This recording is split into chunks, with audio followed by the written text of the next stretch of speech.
அன்பு ஆன்மீக தமிழ் அன்பர்களே நண்பர்களே, உங்கள் அனைவருக்கும் தமிழ் யூடியூப் சேனலின் இனிய தமிழ் வணக்கம். தாய்மொழியால் இணைவோம், தாய்மொழியை வளர்ப்போம். வாழ்க தமிழ், வளர்க தமிழ். ஆன்மீக பதிவில் திருவண்ணாமலையில் ஸ்ரீ அண்ணாமலையாரை கிரிவலம் செய்ய உகந்த நேரம் என்ன என்பது பற்றி அறிவோம்.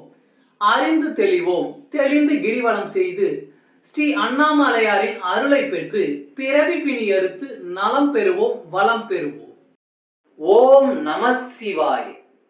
ஓம் அருணாச்சலேஸ்வராய நம. அண்ணாமலைக்கு அரோகரா. நினைத்தாலே முக்தி தரக்கூடிய அளவிற்கு சிறப்பு வாய்ந்த தலம் திருவண்ணாமலை அண்ணாமலையார் திருத்தலம்.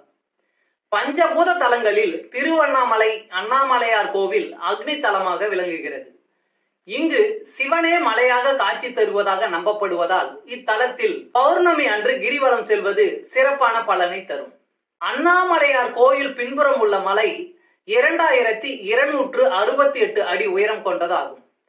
14 கிலோமீட்டர் சுற்றுப்பாதையை கொண்ட திருவண்ணாமலையில் பௌர்ணமி நாட்களில் கிரிவலம் வந்து பக்தர்கள் வழிபடுவது வழக்கம். இந்த நாட்களில் பல ஆயிரக்கணக்கான பக்தர்கள் கிரிவலம் வந்து வழிபடுவார்கள். திருவண்ணாமலையில் வருடத்தின் 365 நாட்களும் கிரிவலம் வருவதால் சிவன் மோட்ச நிலையை பக்தர்களுக்கு அருள்வார் என்பது நம்பிக்கை. திருவண்ணாமலை கிரிவலம் செல்லும் பாதையில் அஷ்டலிங்கம் எனப்படும் 8 லிங்கங்கள் அமைந்துள்ளன. இந்த அஷ்டலிங்கங்கள் இந்திரலிங்கம், அக்னிலிங்கம், யமலிங்கம், நிருதிலிங்கம், வருணலிங்கம், வாயுலிங்கம், குபேரலிங்கம், ஈசானிய லிங்கம் என்ற பெயர்களை கொண்டுள்ளது. இந்த 8 லிங்கங்களையும் பக்தர்கள் கிரிவலம் வரும் பாதையில் தரிசனம் செய்தால் துன்பங்கள் நீங்கி சுகவாழ்வு கிடைக்கும் என்று சாஸ்திரங்கள் கூறுகின்றன. இந்த 8 லிங்கம் உட்பட கிரிவலம் வரும் பாதையில் ஆதி அண்ணாமலை, நேர் அண்ணாமலை, சந்திர சூரிய லிங்கங்கள், 16 விநாயகர் கோவில்கள், ஆதி காமாட்சி அம்மன் என மொத்தம் 99 கோவில்கள் உள்ளன. பௌர்ணமி நாட்களில் கிரிவலம் வருவோர் பௌர்ணமி திதி தொடங்கி முடியும் நேரத்திற்குள் கிரிவலம் வருவது மிகவும் சிறந்தது. பக்தர்கள் கிரிவலம் செய்யும் பொழுது யாரிடமும் பேசாமல் சிவநாமத்தை மட்டும் உச்சரித்து கிரிவலம் வந்தால் அனைத்து பலன்களையும் பெறலாம். திங்கட்கிழமை கிரிவலம் வந்தால் இந்திர பதவி மற்றும் சிவலோக பதவி கிடைக்கும். செவ்வாய்க்கிழமை கிரிவலம் வந்தால் கடன் மற்றும் வறுமை நீங்கும். புதன்கிழமை கிரிவலம் வந்தால் ஆய கலைகளில் தேர்ச்சியும் முக்தியும் கிடைக்கும். வியாழக்கிழமை நாம் கிரிவலம் வந்தால் ஞானம் கிடைக்கும்.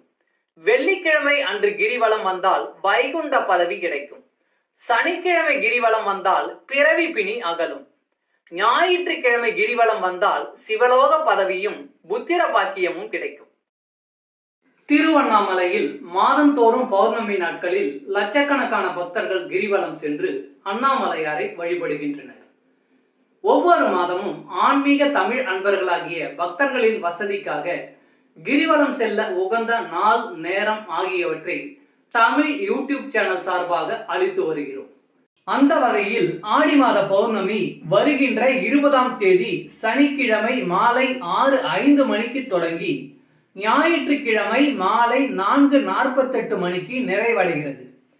இதில் ஆன்மீக தமிழ் அன்பர்களாகிய நீங்கள் கிரிவலம் செய்ய உகந்த நேரம் என்ன என்று பார்த்தால், சனிக்கிழமை மாலை முழு நில ஒளியில் ஸ்ரீ அண்ணாமலையாரை கிரிவலம் செல்வது மிக சிறந்த பலனை அளிப்பதோடு மட்டுமல்லாமல் பாவம் போக்கி முக்திக்கு வழிவகுக்கும். அதிலும் ஆடி மாத பௌர்ணமி கிரிவலம் இரட்டிப்பு பலனை வாரி வழங்கும் என்பதில் எந்தவித ஐயமும் இல்லை.